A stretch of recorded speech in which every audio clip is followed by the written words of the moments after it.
Hey, welcome to Cinema Obscura. Each episode will spotlight an obscure older film and a more recent independent movie that deserve your attention. Hey, welcome to this episode of Cinema Obscura. I am one of your hosts, Craig.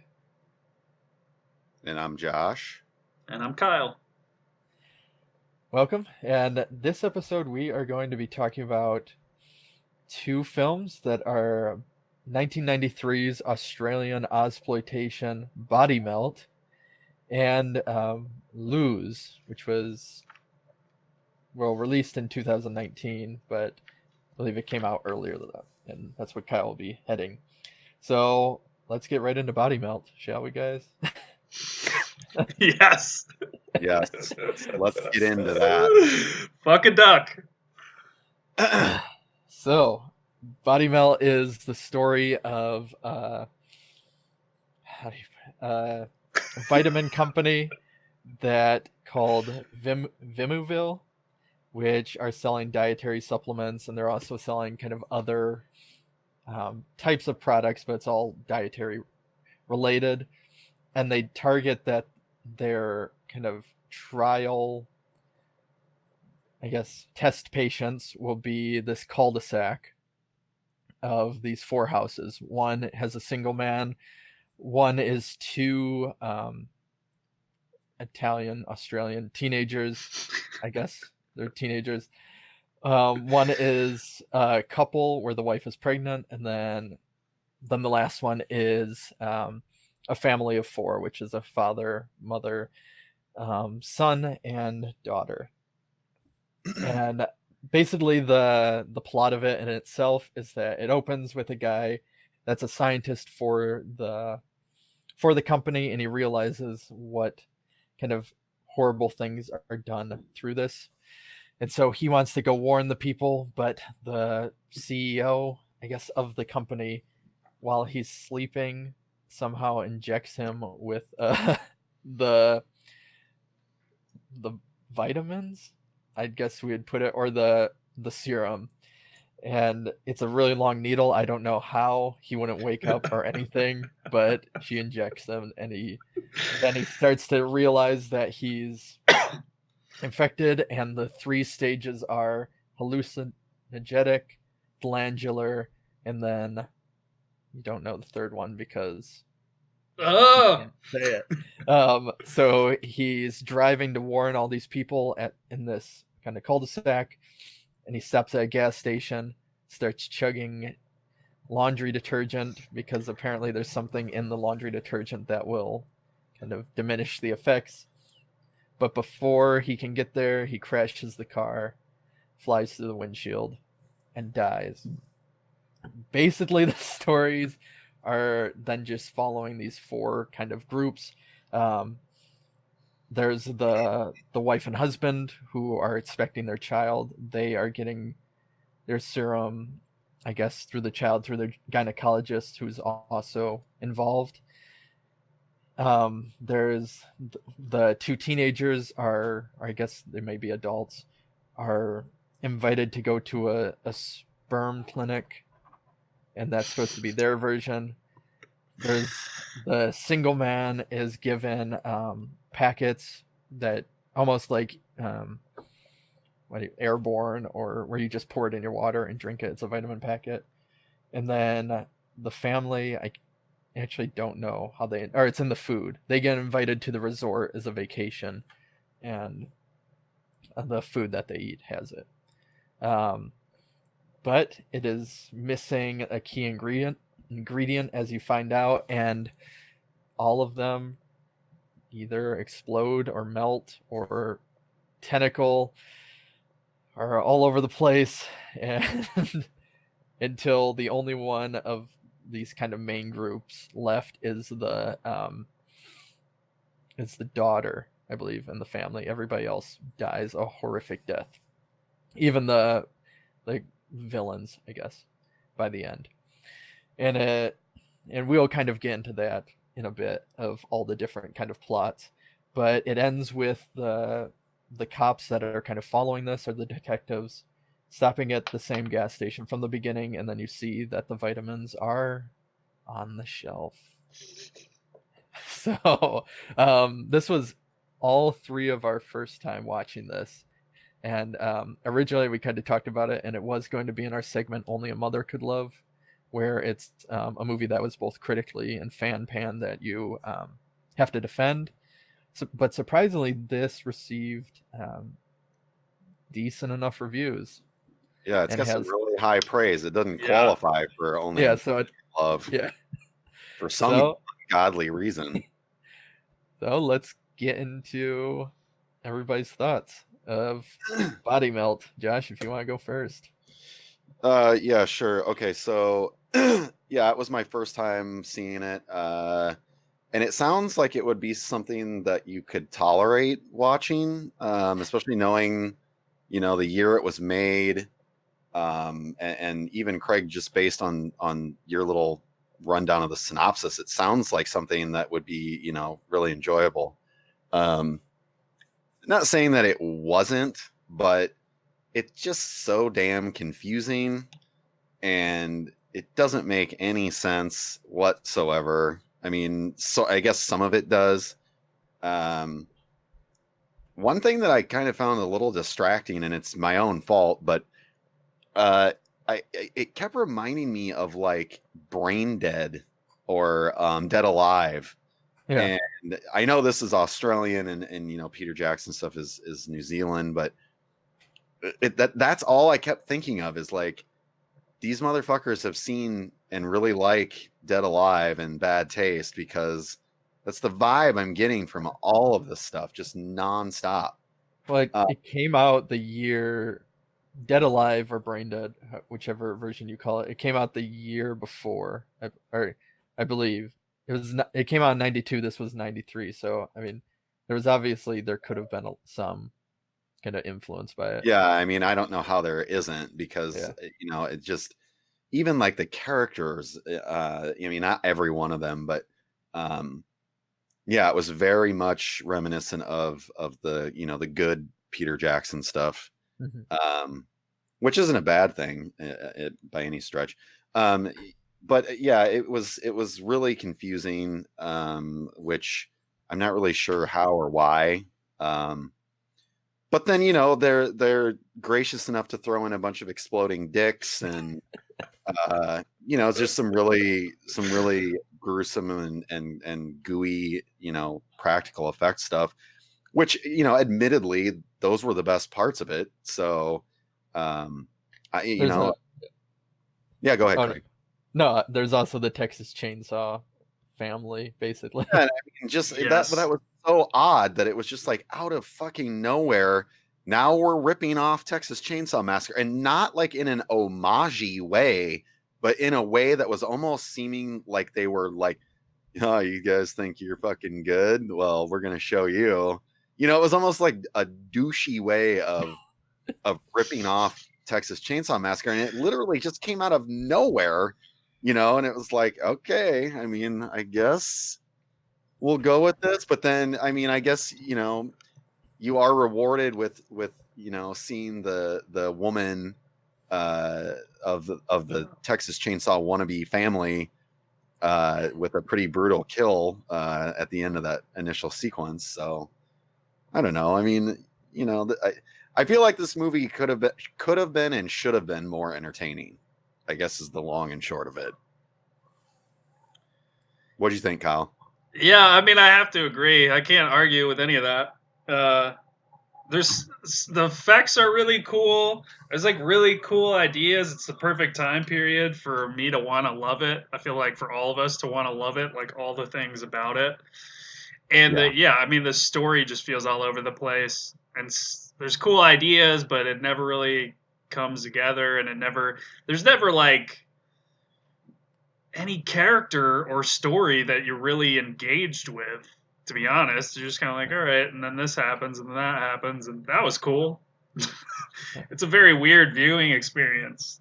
But I was saying off the air or whatever earlier, I read that it was supposed to be an anthology, and it says in the credits, it's based on 4 short stories by the director, and I was like, oh, wow, that makes a shit ton of sense. Like, 4 random stories, yeah.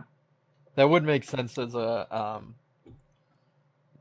to do it in a way where it was an anthology and then say, okay, well, this is kind of this company affected these people and here's the story about how this group was this group. But I mean, they do try and put it in a traditional narrative way structure, which doesn't work as well. No. Yeah. I mean, I was watching the whole time thinking like, well, you could have just stayed in the cul-de-sac and saw how it played out there, or you could have had everybody go to the health center place, or like just fucking pick one. Yeah. Yeah, the narrative is really muddy, and I guess knowing that, it had this anthology aspirations, kind of makes it make a little more sense. Not much more, but yeah. For me, it took me a couple times to probably get through. I think the genre, it's called splat stick, where that it's works. Sure. yeah, I think that's what I heard, where it's slapstick comedy and then gross out humor. But I had a lot of kind of issues with like the Texas Chainsaw issue, and like I said before, I think it would have worked a lot better as an anthology. And there's also kind of, you don't know how the virus or whatever this pill is doing fully reacts, because it seems like it's different for each person. There's like really no set, and some is created through sexual intercourse, like that's what heightens it. Some are I don't even have like weird tentacle things where others don't, that are all snot related, or I don't even know. And then I mean, for people that are fans of Brain Dead / Dead Alive, Bad Taste, those type of movies, I think it's worth checking out, just to see. I wouldn't say it's on that same level, but if that's your type of thing, it could definitely be. I would suggest it. But I will agree with what Josh said a little bit earlier, that it's kind of in the same vein that we've talked about. I know you and I have, Kyle, where like with Society, where Society has that great ending, but it's one of those where, like, if it would have had I don't know, if you need a bigger budget or like just a little bit more time and finesse kind of with it spent on the script or the directing or whatever, there's like a nugget of a really good movie there, which I enjoy Society a lot more, but I always feel like it is one that I think could be remade, which I hate saying, but if somebody got a hold of that and took their time with it, it could be really great. I agree, as we've discussed, but I also think Society is great as it is, and is definitely better than Body Melt. No offense, Body Melt. I also just like too how this is an Australian film, and we were talking about the random teenagers, the two like dipshit kids, and how one of them has a St. Louis Cardinals hat. Thank you. I saw the same thing, and I was like, what the fuck? Yeah, what are the odds that an Australian teenager has a I mean, I loved it because, they're my favorite team, but it was just hilarious because it's like, I don't fucking buy that for a second. Aren't there supposed to be like American or Italian Americans, I think, or something, because they mentioned that their parents that's the way they're portrayed. They have Australian accents and all of that, but it's like their parents are away on a long trip to, I think, see family. It's hinted at overseas that they won't be back for a while. Yeah. Or, I don't know. There's stuff like that. So, but they're the ones who meet the Pud and his inbred family. That then one of them goes with the daughter. Dude, that whole moment. Gonna have sex. Yeah. He gets a love bite. Out of nowhere, like, let's go bang. Oh, sure, okay. And she's so creepy looking, though. You just see him being, like, so down for it, and you're like, she has, like, a Cro-Magnon forehead. Yeah. Ugh. And then there's the scene where they're fine with these people. They kill a kangaroo, cut it open, and then eat some gland out of, I can't remember. It was But- the adrenal gland. Yeah, but the there you go. brothers are just kind of, they're totally fine with it, and they think it's cool. It isn't. They don't think anything's weird until, I guess, they're getting killed, basically. Yeah. I mean, they are portrayed as being pretty stupid, so it's not like that much of a stretch. Yeah. But I mean, the movie itself was directed by Philip Brophy, and it was written by Brophy and Rod Bishop. And there actually isn't a ton of kind of information on the creative process of it. Things like it's kind I found a little bit. He Yeah. has a website. He hasn't done a lot of other films. He did like one short film before this called Sweat or Salt, Saliva, Sperm, and Sweat, which I'm like, okay, I could see this guy making that. But apparently he got funding from the Australian like Film Commission and some other government agency, which is insane. To make body melt? Yeah.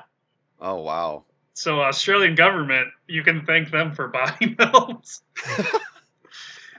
But I read his little like bio thing.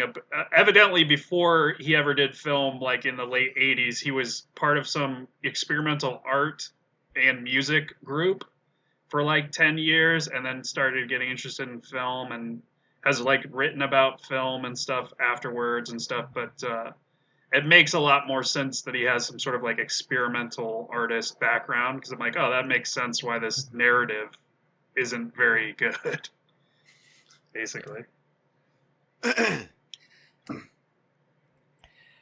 So that's body melt. I don't know. Do you have more on it, Kai? I just want to talk about the coroner, who I thought was like the Okay, there you best character, who's all wearing- excited. Yeah, and he's wearing tie-dye and shorts at the end, and Yes. Yeah. And he has that little spiel about like, this isn't 70s or 80s drugs, dude. This is the fucking 90s, man. He had some of the best lines. Again, just seemingly completely random part that's like, oh, Yes. okay. All right, sure. Yes. And then, I mean, the whole thing basically, it makes sense during the time period, but it is kind of about, all the diet craze during that time and what they're saying will get you thin and whatever may not actually be the best for your body. And which, happened a lot, especially during the 80s and 90s. How hilarious was it? Maybe you guys didn't think this was that funny, but like at the laboratory or whatever of the place that's making the supplements, there are those two bodybuilding dudes, and the first time that I heard one of them talk, I thought they literally overdubbed a woman's voice so that he sounded like a woman, but it wasn't. It was just his voice. And every time he said anything, which wasn't a lot, but it was just so distractingly fucking hilarious, because it's like, dude, sounds like a chick. He also had a weird eye twitch going on. I think, I know it's purposeful because of the, to reference steroids and stuff like that. Yeah, With his voice being so high-pitched. It did seem like it was dubbed too. It might have been actually his voice or something, but there's definitely like work done. Yeah. Oh, I swear, the first time he says something, I was like, wow, they overdubbed his voice with a woman's voice. Yeah. But they didn't. But Lots of exploding dicks, though. Yeah. Lots of good effects for what they are. Yeah. Or some better than others, but fun effects. think I'll kind of, for anybody listening, you can go back to what I stated earlier of, like, if you're into those type of movies, then it is one to check out.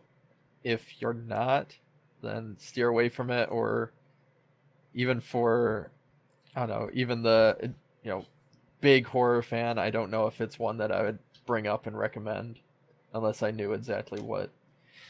That's somebody was like, oh, I really love the gross out gore stuff. But that's kind of my thoughts on it. But yeah, the effects are great and has some great kind of funny moments. Whether they were intentional or not, Yeah. a lot of time, but whatever. Who knows? If you want to see weird stuff, go for it. I mean, would you guys say that that's pretty accurate way of thinking of it? I mean, everyone knows, everybody listening to this anyway is going to know, Dead Alive and Bad Taste. And that was just all I kept thinking of during the entire thing. Yeah, I mean, it's definitely... good. Yeah, it's a less satisfying version of that to some extent. Okay. Yeah, well, let's, I guess, move on. Moving on? Yep. Moving on to Josh's favorite of the year. So... yeah. So now is the time to get into Lose. Yes.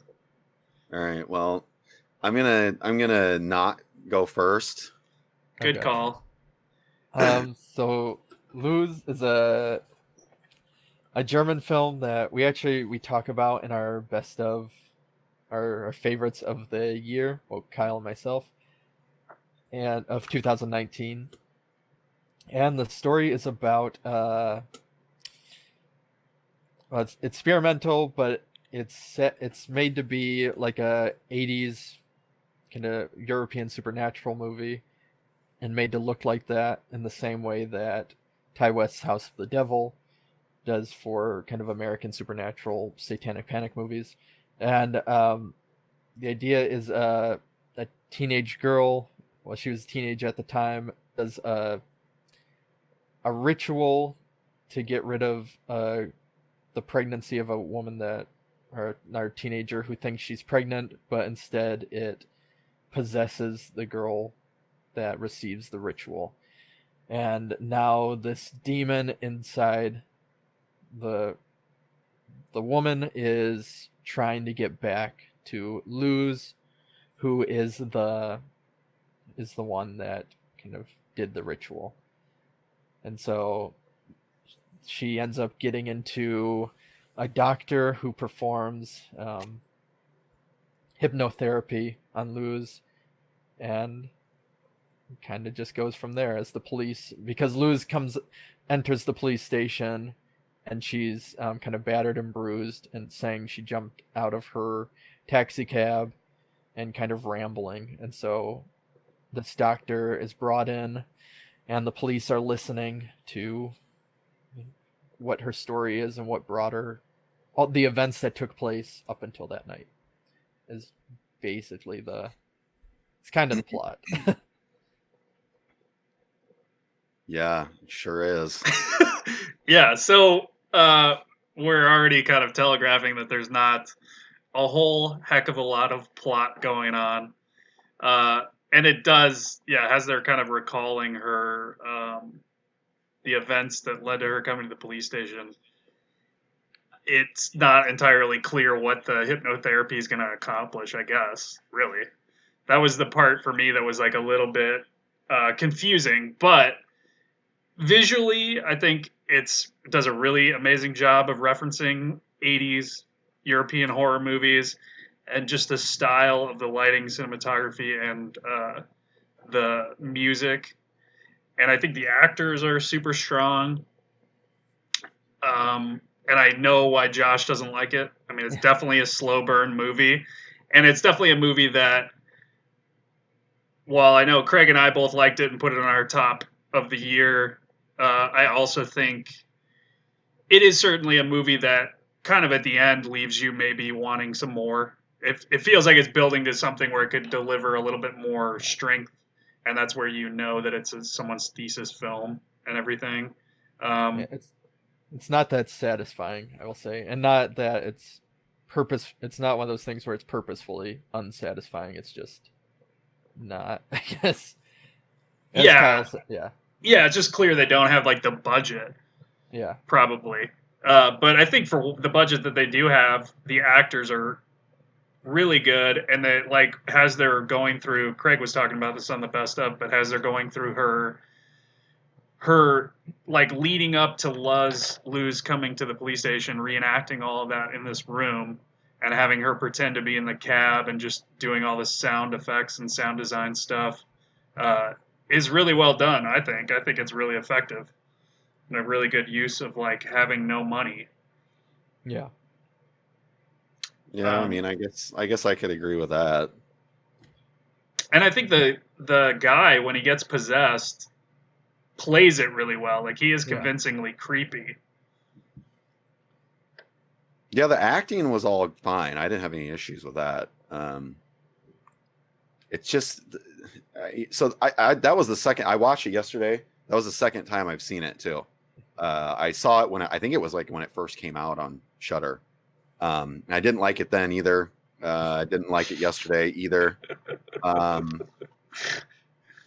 The grain effect, is turned up to 11. I think they really shot it on film. I think they probably did. I don't know. It seems really excessive, but either way, it doesn't make any sense to me. Like, I don't understand any of it. I don't understand what's going on.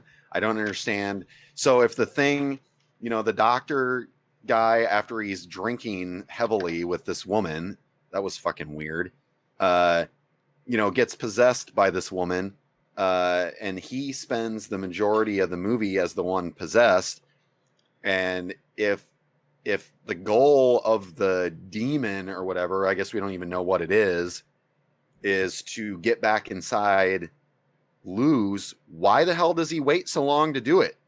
Like, he could have done that and the movie would have been over in, I don't know, 15 minutes. I agree. I mean, I think that's where it gets confusing to me too. That process doesn't really make sense, because by the end of it, spoiler alert, she does get possessed and she leaves, which is kind of a cool ending of like, now the demon's going to go out in the world, I guess. But yeah, I mean, you're totally right. I'm like, why do we need to do hypnotherapy and all this stuff to try and get there? I don't know. I think it's something about she had to, and this is just me speculating, but I think she had to admit to or realize fully what it was. I don't know. Because the way she was at, since she was in such denial, I think, of everything that happened in her past life or whatever, she had to kind of be reawakened, I guess, or something. I don't know. But Jesus, it's like, how are you even getting that? None of that shit even occurred to me. I'd buy it. Yeah. Sold me, Crick. Well, I mean, that is Lou's. There's not a lot to talk about. I'd suggest it for the acting and for kind of what can be done on low budget. And it's one of those that I'd like to see what the director does now that he's, I guess, out of school. And because if he can at least come up with that for a film, a thesis project, then, I can only imagine what he could do with, real funding or. Yeah, I agree. I mean, that's what it stands out to as me, as just a thing to whet your palate for, okay, let's see this guy do something with a more realized idea, and it'd be probably pretty good. Sorry, Josh. Well, and like I said, it was the second time I saw it, and I didn't really remember much about. I mean, I sort of remembered it, but when I turned it on and saw it was 71 minutes long too, I was like, Jesus, that is speaking my fucking language, right? Well, so that was the best thing about it. Yeah, that's not a bad thing. No, it's definitely not. That immediately makes it better in your book than Midsummer, because it's like, it's almost more. Midsummer's like probably over twice as long as that. Oh, it definitely is. It is. Fucking Craig's over there talking about how he wants to watch a longer version of it. I'll watch a longer version Yeah. of Midsummer any day. Good lord. Okay.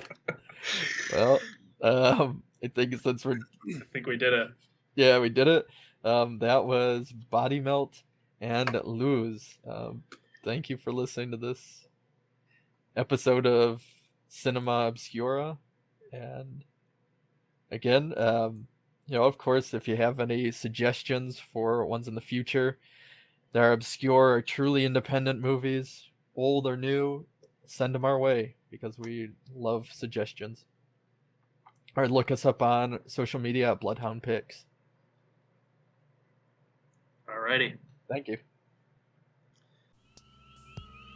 Bloodhound Pix podcast is produced by Josh Lee, Craig Dram, and Kyle Hintz. Music by Raymond Seed. Audio editing by Kyle Hintz.